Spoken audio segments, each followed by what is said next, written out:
Hey guys, down here. Welcome to Podiatry Practice Mastery, helping you get your practice to the $1,000,000 mark. I'm going to go over, this was a Tuesday in the office, and I had 22 patients, no openings today, and that's about what I usually see here. So the first one was a patient that came in, hadn't seen him for a while, got an x-ray, and he really just needed some routine care, but we did the x-ray because of his bunions and some of his foot issues. Whenever someone comes in with foot pain, just so you know, my staff automatically gets x-rays. Very rarely do they not do x-rays. So if you're not doing that many x-rays, it could be because you're not training your staff. Like, I don't tell my staff when they need x-rays. They just know when to get x-rays. So something to consider about that. Another patient came in. This was a new patient, 39-year-old female. She had an ingrown toenail in the past, and we did a matrixectomy on the lateral aspect bilaterally.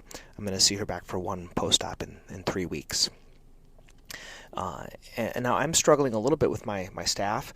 I think in their mindsets, they feel like the post-op kit is too expensive, and they think that soaking is the same. And so that's something I'm trying to get out of there, or trying to teach them how to offer it to patients. So I'm actually offering it to them, or telling them, the patient, this is what they need, and so that they're getting it. Because what happens is, if I end up having my staff go in there, they are not trained, or they're not aware of the importance, why the Amerigel kit is better. So it's poo-poo on me for not teaching them, but it's just something that I've been realizing as many times I go in there to do the procedure, and there's no kit in there. Next patient was a 70-year-old female. She came back. She had a porokeratoma, and then she had some onycholysis on one toenail. So I talked about the onycholysis, the detachment, possibly a fungus. I did not do a nail sample because it didn't look that way. I did the office visit for the onycholysis, and then the porokeratoma, I did lesion destruction for that. That was a patient. Another patient was here for an orthotic follow-up. This gentleman, he came in, originally had an orthotic. The orthotic was too high in the arch. If anything, I err at doing a high contouring orthotic, and that tends to give me a problem once in a while, and I can heat up the orthotic and drop it down, or my lab just makes another one that's a little bit lower. In this case, he was concerned that it was too low. I don't think it was too low. I think it was fine. And then he had a hard time fitting his orthotic into other shoes. Some of the shoes, the heel just was a little bit too narrow. It didn't fit in there. And I recommended, instead of getting a second pair, I recommended a dressette, because I think that would serve his need. The other option would be to do a second pair. The dressette, if you don't know, it's a product by Northwest, and it's basically the carbon fiber shell only, and it fits in most shoes. It's good for like females with like flats or ballerina slippers, or not maybe a ballerina, but like the flat shoes. It works well. It's called the dressette. They may change that. They may have a different name now, but that's what I call it. Another patient was here for, she had a dorsal prominence on the second metcuneiform joint, kind of an exostosis there. It's been painful, got x-rays. Due to the location, it's right by the dorsalis pedis, so I opted not to shave it down. I'm just going to have her live with it. The only problem, you can't really even see it, but you can feel it, and it's when she's wearing like a clog type of a shoe. She puts her foot in it, and it hits the midfoot, and so I just told her to change her shoes. Another patient came in. She had for EPAT number 1 for the plantar medial heel. We did that. Another patient came in. This was a patient that had fissures on the heel, and I usually recommend sleep and heel. Those are the socks that has the gel in them, so he purchased those. He also had a couple of keratomas with porokeratomas, and I did lesion destruction on those in the office visit, so he'll come back as needed. Another patient was a 42-year-old new patient that came in. This patient came in for a wart she's been dealing with for a while, and we did Swift number 1 for her, and she tolerated it well. It hurt a little bit, but she was able to tolerate the Swift. I gave her the other options of doing like Cantharidin and other things, but she chose to do this. So they're going to set up Swift 2, 3, and 4. So I tend to schedule all the Swifts 1 month apart to make it easier for the patients. And actually on the consent page, so the consent is one side. On the other side, there are it has actually the sessions 1, 2, 3, 4, and the staff puts in the date on that paper. So the same consent paper, they have the date. So if you want that, just send me a message, and I can send you my consent for the Swift if you want to see how I do it. Don at podiatrypracticemastery.com. Another patient was a 75-year-old female. She was here for a foreign body follow-up on the lateral plantar, like fifth med base region. I removed the foreign body. It was still a little swollen. I did another ultrasound. It showed an effusion in there, so some swelling, and I did not have to remove anything else. I think it'll get better with time. Another patient came in, a 37-year-old young man, had a matrixectomy. He had difficulty with ingrowth in the past, so we did a matrix on him. Just so you guys know, we used to use staff in our treatment room to do the matrices. So we used to like gowned up. We don't gowned up anymore. Or sometimes I do if I'm afraid I'm going to get something on me. We have gowns, and then we have the sodium hydroxide. I just open it up and I have the sterile pack, and I do it all myself. We used to have staff in there to help. One of my colleagues, kind of old school, he likes to have a staff in there for the 3 or 4 minutes of the procedure, but most of us just kind of do it all on our own. Another patient was here, 54-year-old, had a drop foot. So she had a drop foot with a significant equinus, and she had been given a kind of like a carbon fiber, one of those spiral ones that goes up the back of the calf.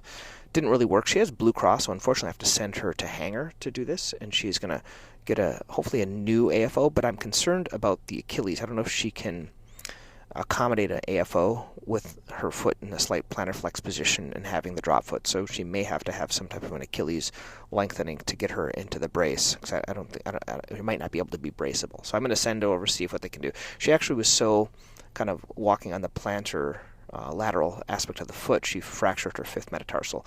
I could see that on the x-ray when I got it, and but it wasn't painful. It was like an old fracture. And then the last patient of the morning was a EPAT. This is a patient that's had kind of chronic heel pain for a long time, and we did EPAT number 1 on her. She kind of kept on having a resurgence of plantar fasciitis with when she's hiking and doing her activity. Then in the afternoon, there was a 77-year-old man that came in. He was here for a difficulty with his Achilles tendon. So he was here for an Achilles follow-up in the insertion region. He didn't want an ultrasound, so we didn't do an ultrasound. He thought he was doing better. I'm not sure how he'll do, but he didn't want ultrasound or Shockwave, and he'll follow up as needed. So I tend to say when patients are fine, they don't need to see me, right? If they're not fine and they don't want to do what I recommend, then I tend not to reappoint them. I tend not to see them back. Another patient came in. This was a kind of the challenging patient of the day. She's a 63-year-old female, type 1 diabetic. Has had multiple ulcers. She treats herself on her first med heads just because of her callousing on that area that ulcerates underneath the callus. She had ulcers on both first med heads and at the IPJ of the hallux on I think it was on the left. She was kind of going down to the bone, so I put her on doxy, debrided those down, got x-rays. I didn't see any bony erosions, so we'll see how she does. So that was kind of those aren't. You can see if you've listened to this for a while, I don't do a lot of those ulcers, so that doesn't give me the most joy. So we'll see how she does with this. She's already lost a couple of toes, so it would just be a matching set if that happened. Another patient came in for fungal toenail, 44-year-old. I got a nail sample. She'll be back in 3 weeks to go over that, possibly do my nail fungus treatment. Another patient came in. This was a gentleman. He's already been on terbinafine for 3 months, and then my booster, and then he kind of still had like a resurgence, and I'm not sure why. So I don't normally do this that often, but he had only one nail that had some fungus, so I ground that down. I'm going to have him use Formula 7, which I have in the office, and he's going to do another round of the terbinafine, just because it's been such a long ordeal for this guy. Another patient came in. This was a 54-year-old man, and he had bilateral Achilles repair.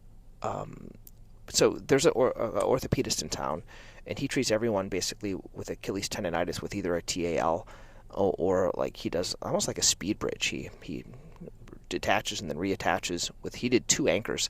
When I looked at the X-ray, the anchors were more medially, the medial half, the 2 anchors, and they're kind of close to each other. His pain is more laterally. I think it's still just like an insertional Achilles tendonitis, so I'm going to treat it as such with 6 sessions of Shockwave for this gentleman.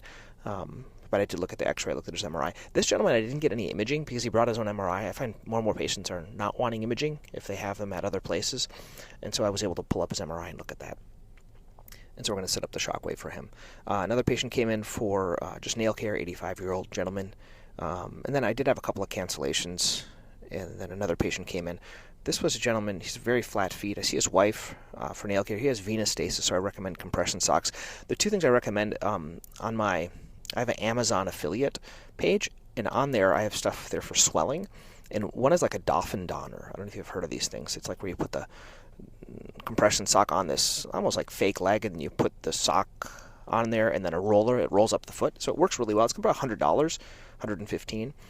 And the other way is like with these little, have these thing where you don the sock. So I gave him a couple of options. It has a couple of strings where you pull it on your foot. So because he needs to be in the compression, because I'm afraid his leg's going to break down. And I did nail care. I'm going to see him back for routine care in the future. He got orthotics as well because he's a very flat foot. He had I made an AFO in the past for him, but he just wasn't really able to tolerate the AFO, so he preferred an orthotic. Finally, there was another patient came in. She was supposed to be getting Swift. She didn't want Swift because it hurt so bad, but her warts are really getting better. They really decreased, so I did Cantharidin today, and I prescribed her Aldera, so that would made the office visit for medication management and the procedure for the cantharidin.